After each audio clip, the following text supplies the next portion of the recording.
Bonjour à tous et bienvenue sur boursicoté.com pour cette nouvelle analyse technique du CAC 40 en clôture avec une séance qui a été très volatile. Ce matin, j'ai attiré votre attention sur deux niveaux, celui des 7225 points, on était au-dessus au moment de mon analyse matinale, on s'en rapprochait, et celle des 7175 points. Je vous disais qu'une cassure ouvrirait la porte à un retour ici sur cette zone 7040-7075 points.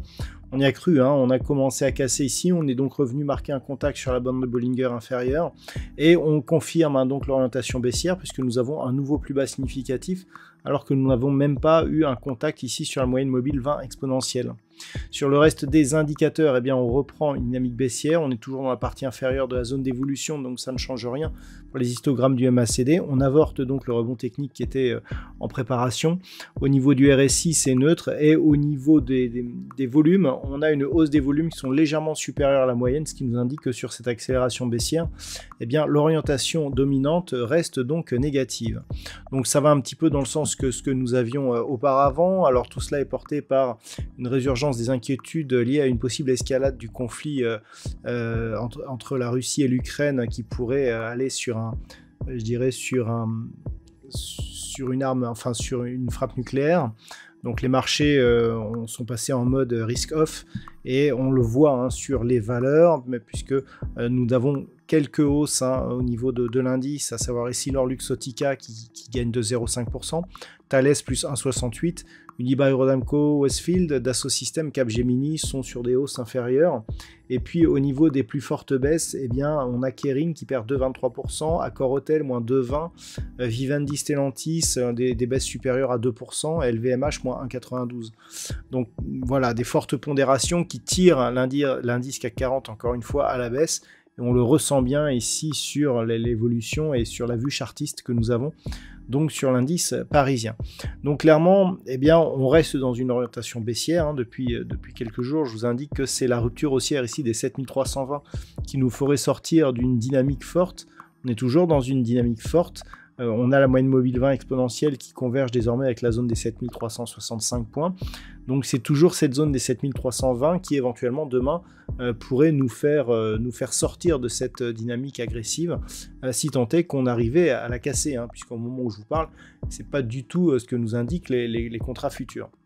Donc on est sur des niveaux proches du niveau de clôture, donc clairement une orientation qui reste baissière. Si on persiste à vouloir casser la zone des 7225 points, je l'ai indiqué, cette zone des 7175 a été attaquée par deux fois, ainsi que la zone des 7225 ici. Il faut savoir qu'à chaque fois qu'on casse ici cette zone des 7225, on gagne énormément en volatilité.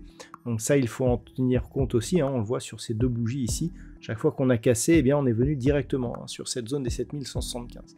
Donc globalement, on a ici une zone à forte volatilité. Donc pour demain, si on casse cette zone, on peut s'attendre là encore une fois à une accélération.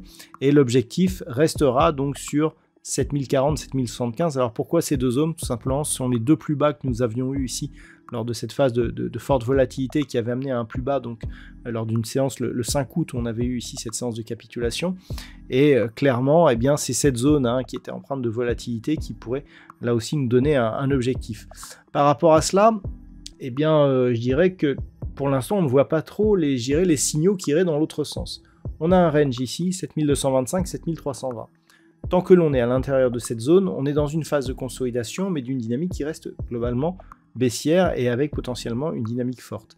Il faudrait donc casser cette zone des 7320 pour déjà invalider le fait que cette zone de support ici agisse comme résistance. C'est très clair sur ces deux bougies, celle de jeudi et vendredi. Et puis ensuite, commencer à monter.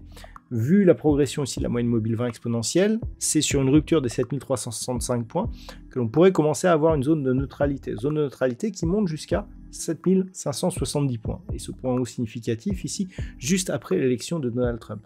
Ce qui veut dire que tant que l'on est globalement sous 7320, ça reste puissant. Au-dessus, donc sous 7365, au-dessus de 7320, on commencerait à perdre un petit peu en vigueur, mais on resterait sur une dynamique baissière forte. Et donc, au-delà de cette zone ici, on commencerait à rentrer dans une phase de neutralisation. Globalement, tant que l'on est en dessous, on est, je dirais, avec une possibilité, voire on va le voir même avec les probabilités, eh bien une probabilité de poursuivre ici sur un mouvement baissier avec les objectifs donc, que je vous ai déterminés. Voilà donc ce que l'on peut dire sur cette analyse technique du CAC 40 pour aujourd'hui. Et donc en termes de statistiques, on a totalement invalidé, je vous le disais déjà hier, hein, qu'on commençait à avoir des probabilités baissières qui apparaissaient après avoir manqué ici la hausse qui était annoncée par les statistiques. On a eu des petits mouvements de hausse mais qui sont restés très faibles. Et ben là, la probabilité baissière, elle continue. On est globalement baissier, mais avec une faible conviction pour cette semaine, mais qui pourrait s'accélérer la semaine prochaine. Donc pour l'instant, je me rappelle que ce ne sont que des moyennes, c'est-à-dire que en globalement, ce qu'il faut retenir, c'est que les probabilités sont plutôt baissières, même si par manque, je dirais, d'occurrence, on a une conviction qui est assez moyenne, voire faible. Mais en tout cas, c'est dans la lignée des statistiques que nous avions auparavant. Donc pour l'instant, rien de, je dirais, de très positif, tant sur la vue technique ici que sur l'étude de probabilité. Voilà donc ce que l'on peut dire sur cette analyse technique du CAC 40. Je vous souhaite de passer une très bonne soirée. On se retrouve dès demain pour d'autres analyses techniques, toujours sur le site boursicoté.com.